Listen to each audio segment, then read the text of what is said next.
Welcome to the Happy Families podcast, real parenting solutions every day on Australia's most downloaded parenting podcast. I'm Justin, I'm here with Kylie. Today, something different. Not so much about solutions on the pod today as it is about predictions.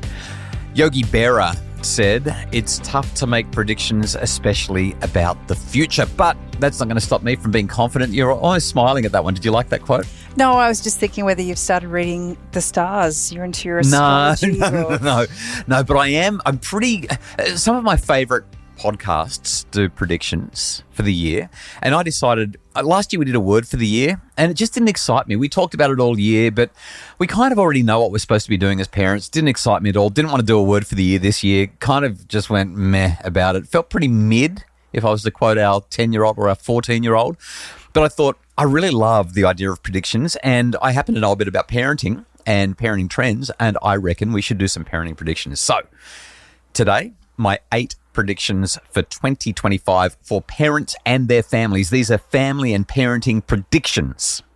Number 1, parenting style of 2025. I'm making a prediction that we're going to shift away from this idea of helicopter parenting and free-range parenting. Are you supposed to hover at that extreme, or are you supposed to go to the other extreme and just let the kids go for it? Carte blanche, go and fill your boots, kids, do whatever you want, into something more nuanced. Parents who stand firm, like lighthouses, offering steady guidance while letting their children navigate their own waters. Lighthouse parenting, I think, is going to be the parenting trend, the parenting style of 2025. Lighthouse keepers don't jump into the water to drag ships where they're supposed to go. And I think that with everything that's been going on in the world over the last few years, parents are starting to step back a little bit, resist that urge to solve every problem, but they're also identifying that too much freedom is not healthy. There has to be a really healthy balance. So, like I said, helicopter parents, they hover. Free-range parents kind of disappear. Lighthouse parents illuminate. That's my parenting style prediction for this year. In Parental Guidance Season 2, we actually saw a brilliant example of lighthouse parenting. We were ahead of the Sammy curve. and Jason. We are much like a lighthouse. We observe from a distance, but ultimately, if they ever do get into trouble, they can come to us and we can help them.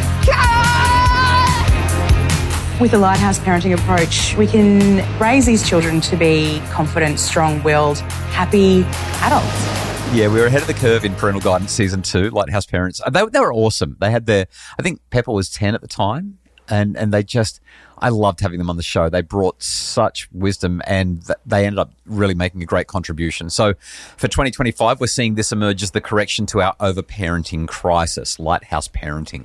Next, 2 AI predictions, one for the lounge room and one for the classroom. Yeah, we're going to go from the house to the school with 2 things that I think are going to be really big this year. The first is an AI parenting boom. Kylie, the greatest parenting library or resource that's ever been assembled now exists, and it's in AI LLMs, AI training sets. We're talking about Gronk or ChatGPT or Anthropic or Gemini or I don't know, whatever AI platform you're using. Most people are on ChatGPT, but there's some other brilliant ones that are out there.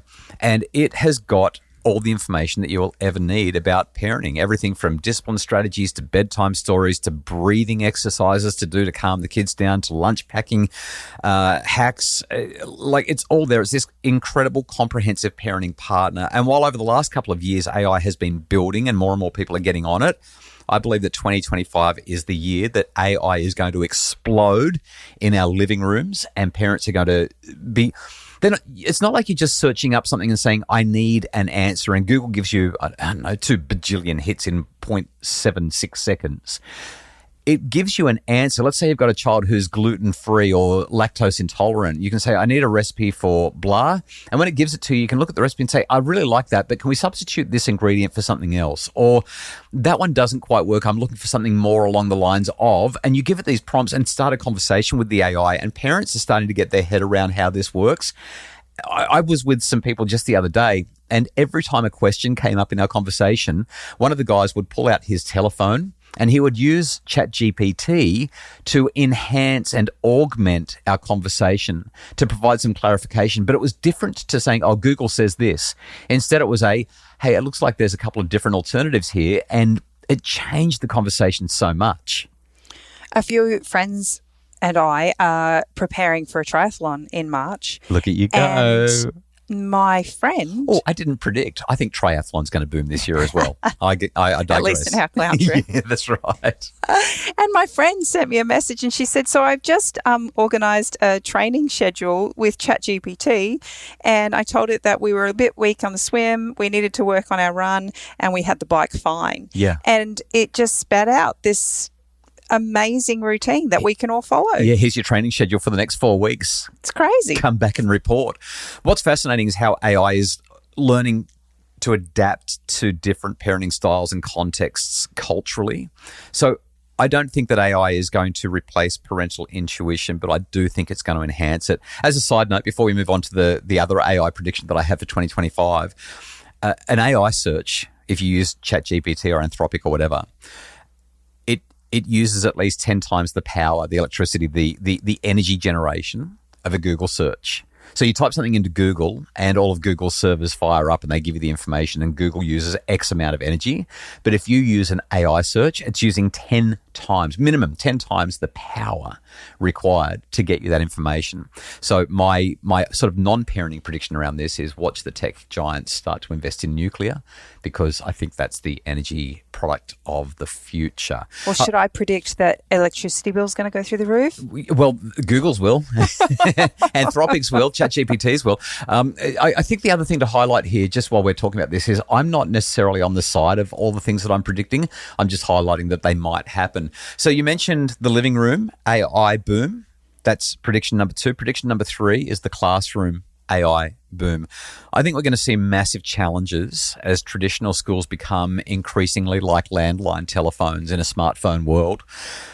They're functional and they're familiar, but fundamentally they're outdated. And my prediction is that we're witnessing the death of the classroom assembly line, that standardized process where kids show up at 4 or 5 and they go through their school.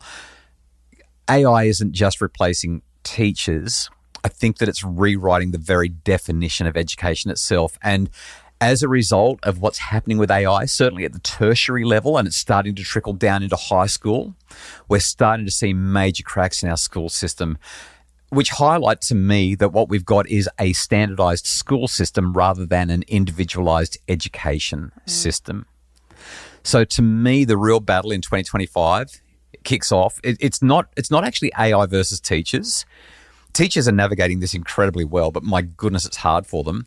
It's really the industrial education complex versus the personalized, individualized learning revolution that AI is going to enable. There's one more thing that I'd highlight around this as well, and that is that the schools and the teachers and the students who will flourish are those who become massively AI literate, and they use it to enhance and improve thinking and idea development. Too many people are going to continue to use AI as the one true answer, like a glorified Google. That is not going to provide an enhanced education. But people who learn how to engage with the AI and argue with it and find the mistakes in it and improve what the AI puts out, they're the ones who are going to do the best learning, and they're the ones who are going to find the most educational advances occurring. Recently, I had a conversation with one of our kids who was putting together a cover letter for her resume. Yeah. She was adamant that she would not use ChatGPT because she felt like it was a cheat. And I said, that's okay. And so she left the room and she left me with the cover letter. And I tried to do it normally, but I could just tell that I was being verbose, and everything that she had said and that I was trying to kind of fix was appropriate, but it was too much. And so I pulled up ChatGPT and I said, this is what we've got. And I said, but it's just a bit too verbose. What would you take out to make this really succinct and, kind of attention grabbing as a cover letter? And anyway, I pulled it up and I was just like, oh my gosh, this is good. How good? So I called our daughter back in and I said, I know how you feel about ChatGPT, but I just wanted to give you an idea of what it's capable of. Right. I said, so this is what we wrote together. And I read it to her. Yeah. And I said, it just feels a bit messy, doesn't it? And she said, yeah. I said, listen to what we've now got with the help of AI. So I read her what we had, and even like literally the first line, it took like a paragraph of our work and just was so succinct. Eyes lit up. And she looked at me and I said, so it's saying exactly what we were trying to say. It's just made it better. And she said, uh-huh. And I kept reading. And by the time I was finished, I said to her, you don't need to use it. I'm just I'm just showing you the advantages of what it's capable of doing. And she said, no, that's okay. You can print that up. Right. So let me build on that. When it comes to schooling and education, we're not just talking about a cover letter for a resume. We're talking about being able to analyze and describe and contrast and empirically examine different things. The AI will give great answers, but the people who are able to then read it and identify what's right and what's wrong and enhance it further in conversation with the AI, they're the ones that are going to do the best, which means that they're going to have to do the work first. There is not everything can be instant and brilliant. And when it comes to building great people, there's no such thing as an instantly great person. No, but it's not like I said to AI, I need a cover letter. Correct. You'd already done the work. We've done all the work. That's my point. We've done all the work. And then it enhances. Prediction number 4 is an education one as well. I'm predicting that homeschooling is going to rise in 2025. Here are the Is this just about our lounge room? No, it's not. But the experience that we've had enhances my belief that it will rise. So the reasons that parents want out of the school system, there's bullying and school violence, there's school refusal and anxiety, there's enormous discomfort with education department policies, specifically around what a lot of parents are claiming is woke brainwashing of kids. There's a degradation of standards, there's sexualized aggression, there's name calling. And whether you agree with what I'm saying here or not, there are parents who absolutely sit very, very squarely in what I'm saying. Homeschooling used to be the domain of the deeply religious or the alternative hippie, maybe even slightly wacky people. But now homeschooling is moving closer and closer and closer to the mainstream, and parents are looking for alternative ways that they can protect their kids' well-being and maintain their educational standards. I know that in 2024, they saw a massive influx of families coming into coming off a low base, but really building. And what was mostly interesting to me is the majority of parents who are pulling their children out of school are not pulling them out because they're concerned about their education as such. It's not about a learning issue.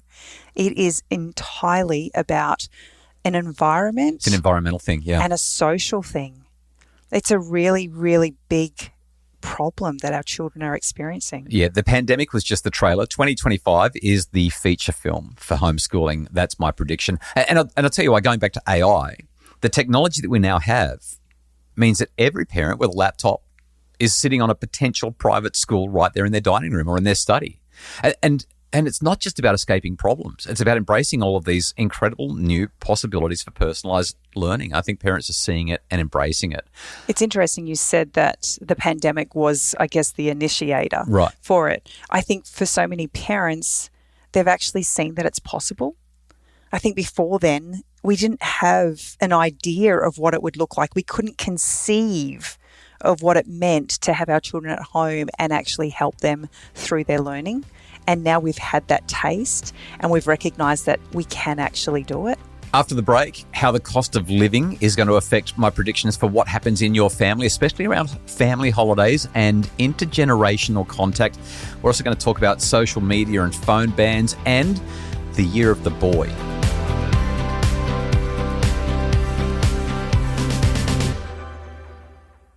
Number 5. A prediction around the cost of living and adaptations to it. Right. So you and I both know, and everyone who does this, everyone who goes to the grocery store, it's just an exercise in pain. Like we went down to pick up a couple of things the other day and it was over $100 and they weren't big things. They weren't expensive things. It was just a handful of bits and pieces to get through a day's worth of food. Electricity bills are off the charts and Australian households are carrying what we can only describe as historically high debt, particularly mortgage debt, which is putting so much pressure on family budgets and it's influencing living arrangements. So my prediction for 2025, I'm going out on a limb here, but I'm predicting that multi-generational living is going to make a comeback. Your parents are moving in with us, Kylie. maybe mine are okay for now. And while they're not actually, but while they're going to be strange relationally for a lot of people, I just think it's a net positive in terms of the impacts on family support and connection.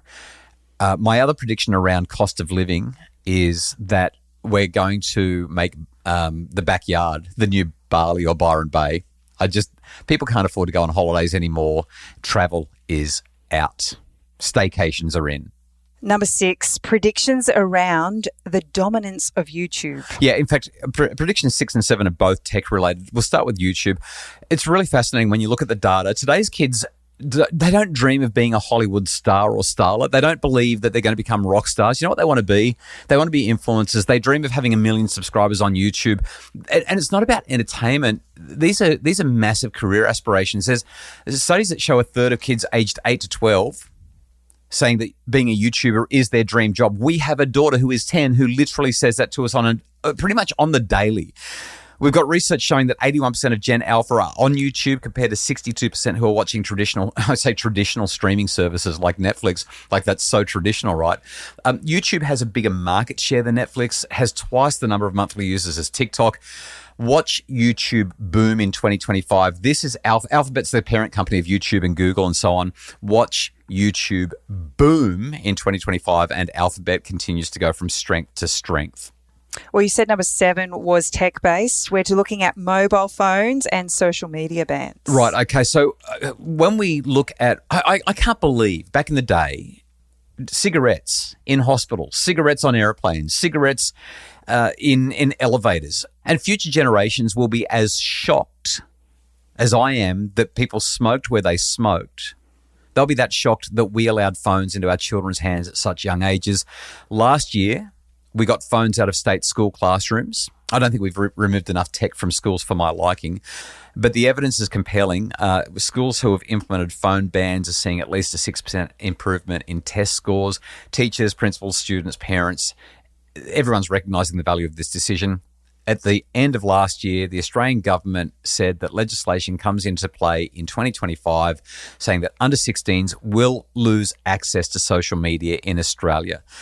We are leading the world in this revolution. It's thanks very much to Jonathan Haidt's book, The Anxious Generation. The rest of the world is watching and following, and I think this is going to be one of the biggest movements in tech related to parenting globally this year.